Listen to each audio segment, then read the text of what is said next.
What's up everyone, welcome back to Crownstag Voiceover. My name is Neil Glasgow. So in today's Before You Buy video, I'm going to tackle the big one, Fiverr. So let's get into it.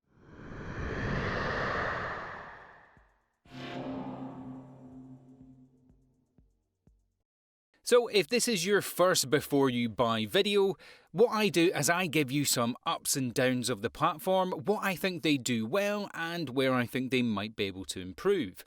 I don't give any negative reviews based on any experiences that I've had or any negative experiences anyone I know might have had. These reviews are really just designed to help you make the best decision on where you spend your time and potentially your money becoming a professional voiceover artist.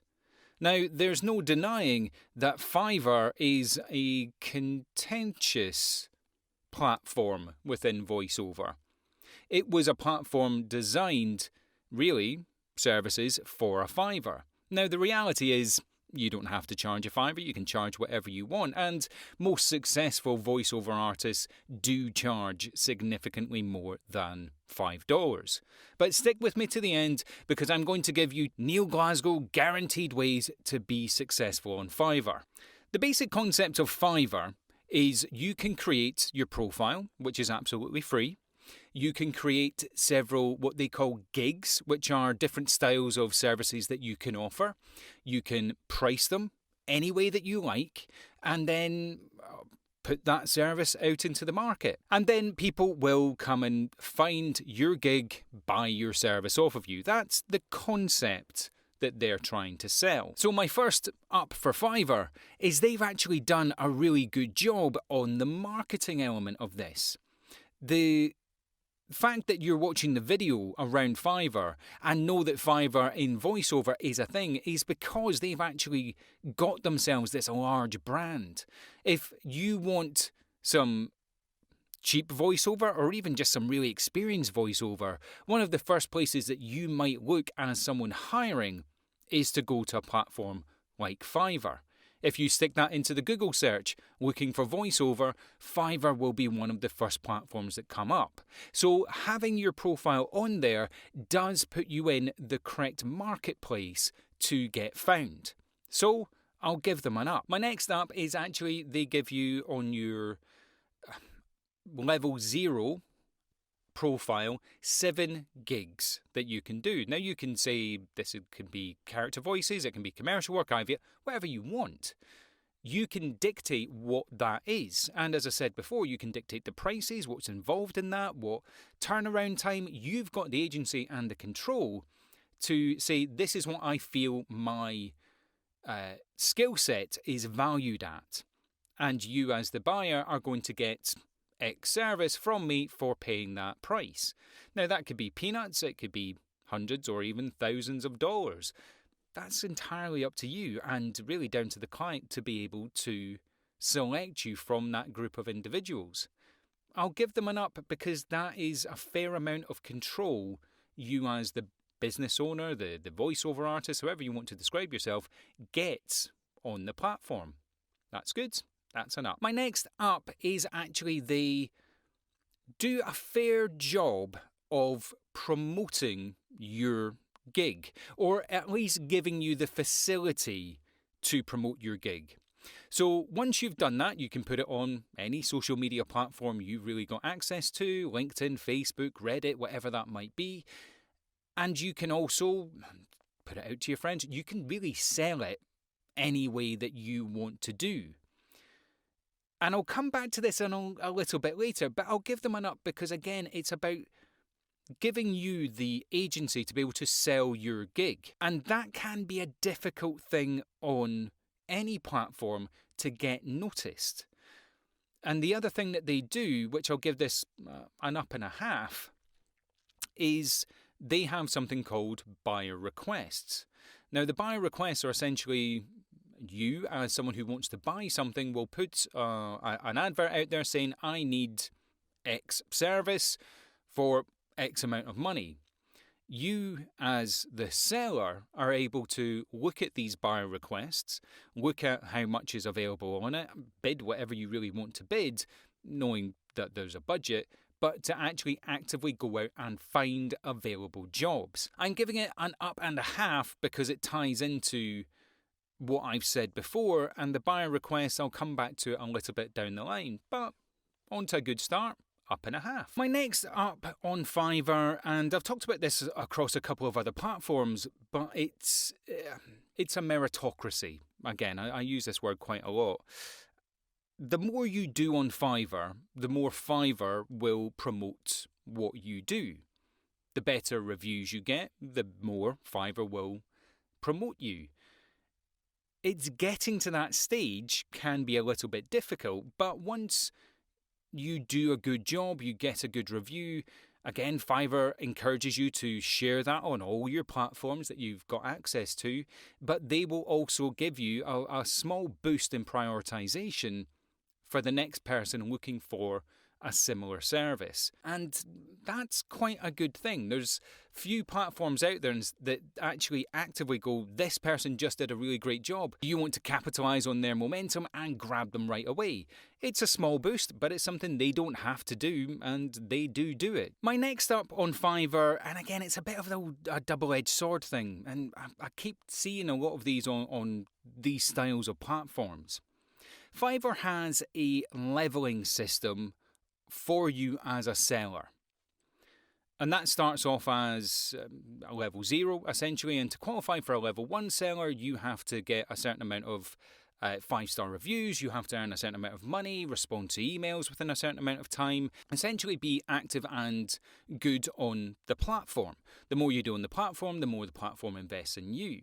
And once you get to that level 1 seller, things really start to take off for you. And then the level 1 seller goes to level 2 seller, level 2 seller goes to level 3 or pro. I forget which way around that gets. It's either level 3 then pro or level 2 then pro. But once you get to the pro stage, you can make some pretty good money on Fiverr. It's getting to that stage is the thing, and that's the hurdle. And I suppose that's the by design business model within Fiverr. If you invest in the platform and you do all the right things, Fiverr will reward you. You just have to jump through all of our hoops to get to that stage. It's not a bad model. I mean, they're not asking for a membership or buying credits to bid on roles and all that sort of stuff that other similar style platforms do. However, doing all the things that they're asking you to do does benefit and reap rewards, but it does mean that you have to be particularly active on the platform. And being active on the platform isn't necessarily the easiest thing to do, but as I say, they do promote you, and the higher up in the levels that you go, the more you get. And as I say, you can make an absolute killing on the platform. So I have to give it an up. My last up for Fiverr is actually they do quite a lot to prepare you on how to use the platform. Now, as I say, you can set up your profile absolutely free. You can set up a whole number of gigs with different criteria of the services that you offer. You can put in different pay rates. You can put in different services within those gigs for different pay rates. You can double your wage. You can do a whole bunch of customization things that they walk you through how to do. And they also provide lots and lots of support and learning on how to be successful on the platform, whether that's creating a video for each of your gigs, which they encourage you to do. They walk you through how to do that, how to do SEO marketing, how to do really all the things to make you successful on the platform. And what they really want to do behind that is tie you back into the platform so that if you get hired off platform, you can use the platform's pay services, you can use the platform's invoicing service, whatever that might be. They essentially want you to conduct as much business as possible on the platform. Nothing wrong with that. And that it's intuitive and easy to use and referenceable. If you don't know what you're doing, there is a video, several videos, teaching you how to do certain aspects. There's forums, there's blogs, there's support. I'll give it an up because actually, if they want you to use that platform, they're making it really simple to do that and conduct a lot of business via their platform. And so we come to the downs. And there are a couple that I think are definitely worth highlighting. And my first down, and I'm making a weird face because it's a bit of a difficult one to quantify. Fiverr is an incredibly successful platform, and you as a new user on Fiverr are really a victim of that success. And what I mean by that is you're a new voiceover artist. You're going to be joining a pool of tens of thousands of voiceover artists of varying quality, of varying skill set, of varying experience. But chances are more people out there are going to have a more established business. They're going to have more established customers and maybe better rates, whatever it might be. And I suppose my down comes into play that although Fiverr gives you all of this support and all of this boost and all of this everything that I've talked about, they give the same thing to everyone else, which makes it a level playing field, absolutely, but getting yourself noticed on the platform is very, very difficult to do. And becoming successful on the platform is, again, it's a labour of love. There's a lot of effort that goes into that, and I can't undersell that enough. A lot of effort and a lot of trial and error to get successful. You can follow all the steps that they talk about to the letter.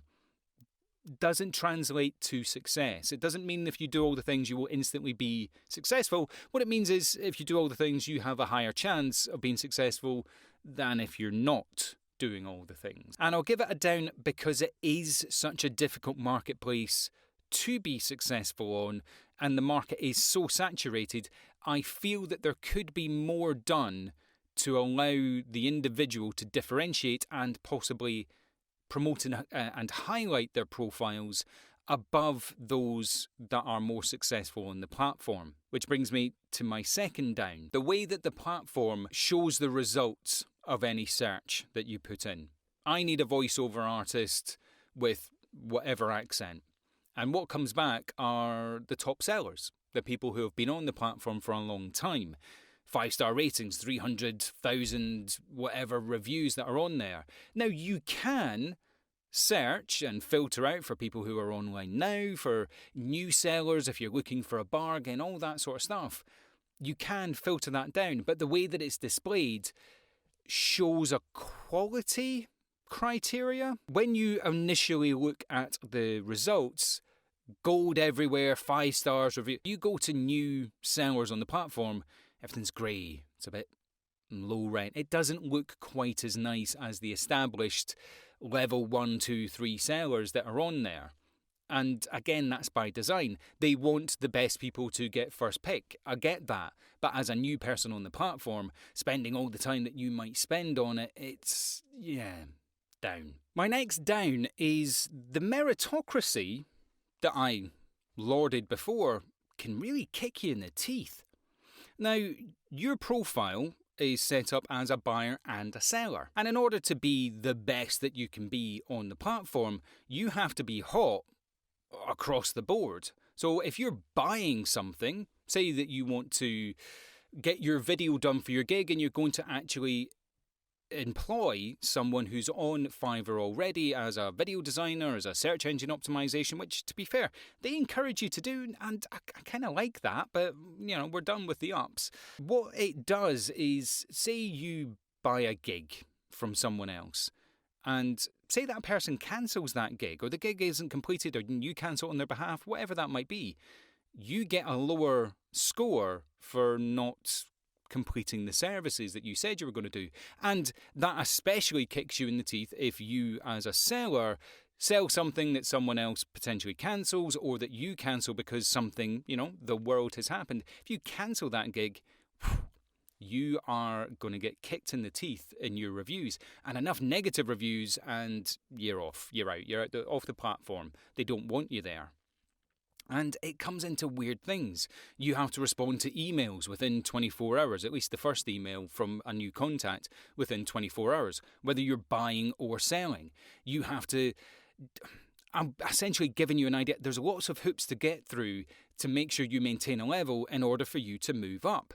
And if you flounder on any of those points, then it could be a 3-month period, a 90-day period before that resets for you getting up into the next level if you're at that stage.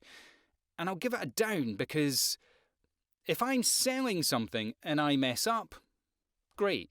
If I'm buying something as a client, I don't want to be reviewed negatively for my capability to sell something against my capability to buy something.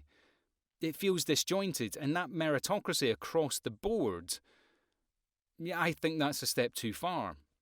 Down for me. My next down is the buyer requests. Now, one of the things that Fiverr says that you should do in order to make yourself as successful as you can is set up all your gigs, but then they have a thing called buyer requests. And the buyer requests are niche enough to your gigs, to your skill set, so within VoiceOver.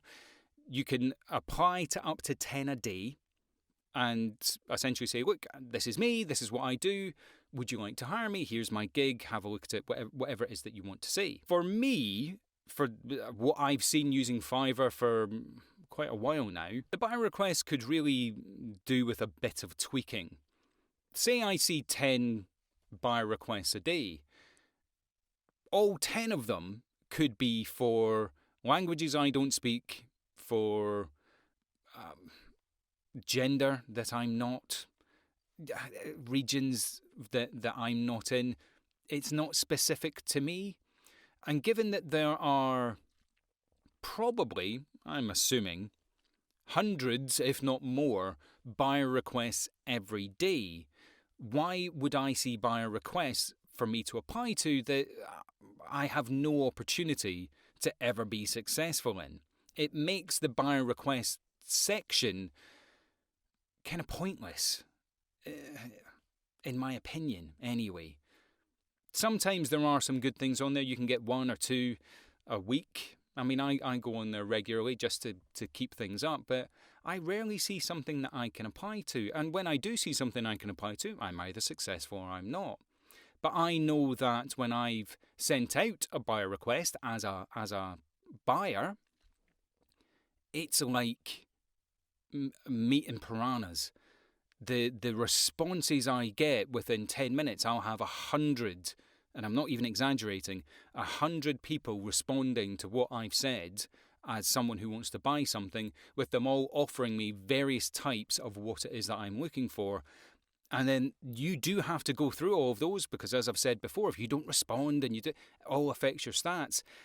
If you can imagine you as a seller responding to a buyer's request and you're one of 100, if not more, trying to fight for that attention, again, it doesn't really benefit you the way that they say it's going to benefit you if you use the buyer request and if you do all the things that they're saying. And again, it's that drowning in the crowd element of the marketplace. It's so oversaturated. So it's a down because if they're going to offer it, make it at least searchable or filterable, that it's more relevant for the people who are actually looking to offer on those buyer requests. Down. And my next down for Fiverr, I feel like I'm doing a couple of these. The ability to be successful on the platform. It's so difficult that it's developed its own little cottage industry. And what I mean by that is there are Facebook groups, there are buy and sell sites, there are YouTube channels, there are forums, there are, you name it, places out there that will say, I will give you this review if you give me that review. Buy for sell for buy, review for review. Essentially to try and artificially inflate your profiles and your gigs. And that type of industry is, and I promise you, prevalent. And I warn you as well, don't do it, because Fiverr is actually quite hot on catching that type of activity, because that's not what they're after. But that it exists, and that it is one of the biggest known things on the platform, that it's difficult to be successful. yeah, I just think the platform needs to do a little bit more. It's not labouring a point. What I'm saying is there is so many fake and scam propositions that are out there, either available through the platform or adjacent to the platform, to help you be successful. I've got to give that a down because it encourages really negative behaviours on the platform and really within the industry. So I don't think they do enough around that, and they are certainly aware of it being an issue. I don't know if it's in their best interest to fix it, but certainly as an individual using the platform and having those types of scams thrown at you regularly, yeah, I'll give that a down as well. So before I give my final roundup, as I promised, I'll give you a couple of tips that I think will definitely make you more successful on Fiverr. And tip number 1 is utilise the platform as much as you can. The platform encourages you to create a gig, create a video, create a logo, all this stuff that you as a voiceover artist might not have any clue how to do. Use Fiverr. You can go out and buy those things for a $5 or a $10 or whatever is out there. There are, again, varying quality of people that are out there and lots of new sellers that you can take advantage of. But having the professional quality that comes out from that and doing search engine optimization and website build, whatever it is that you need from it, Fiverr actually has the resources that you can tap into. So I would say put a marketing plan together, and if you don't have one, you can hire it through Fiverr. Get a marketing plan and actually utilise it to make your gigs more successful. You can make your gigs successful using Fiverr's search engine optimization. Trust me, that helps. Tip number 2, take every job that you can get, whether it's $1 or a $5. Those reviews count. Those reviews matter. And if you can't actively search for all the roles that you want to search for, you need to take all the jobs you can get, turn them around as fast as you can with a smile, get the positives from those reviews, even if they're just one-off jobs. You're probably not going to be rich on Fiverr right away, but getting those reviews up is absolutely going to help. And tip number 3, this is how you make money on Fiverr when you're starting out. Sell it for a $5, but sell a small amount for a $5, and then make the rest of your money from all the other services that they offer. So say that you do your first 25 words for $5 and your next 100 words for $15. As an example, you want a 24-hour turnaround? That's an extra $10. You want it in a WAV file? That's an extra $10. There are so many extras that you can add on, and that's where you can make your money. But the first thing that people will see is you're offering a service for $5 with a couple of good reviews.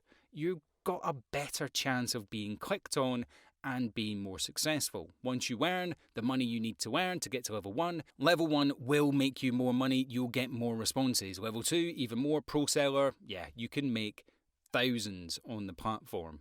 So those are my top 3 tips before I give you my final verdict on Fiverr. And now my final verdict. It's got some ups and downs. Definitely some difficult downs. And the downs really all stem from the platform's success and your difficulty in being successful on there as a new seller. I see new sellers on there all the time. I've utilised a few of them because I like to support people wherever I can. If I'm looking for something, I'll always try to go to the new seller to try and build that up. I just like that type of meritocracy. Should you invest your time in Fiverr? Yeah, it's a difficult platform to avoid if you want to be a successful freelancer. But it is absolutely like punching a diamond. You'll eventually get through it, but you're gonna really have to spend that time punching and punching away. If you're a Doctor Who fan, you're probably going to get that reference. Fiverr is unquestionably a good platform to be on. It's had and has some negative connotations within the voiceover industry.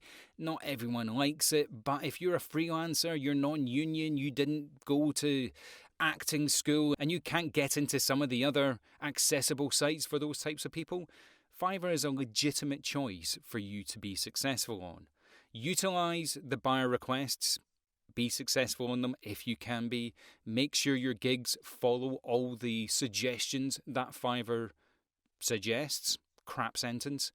And if you can't do some of the things that they're suggesting, utilize their network, buy from other sellers, and get your money's worth. I hope this has been helpful. I hope I've given you an insight into what you can expect on Fiverr. If you've got anything from this video, drop me a like and subscribe, and a comment is always welcome. Remember, you can absolutely be a voiceover artist. I'll see you in the next video.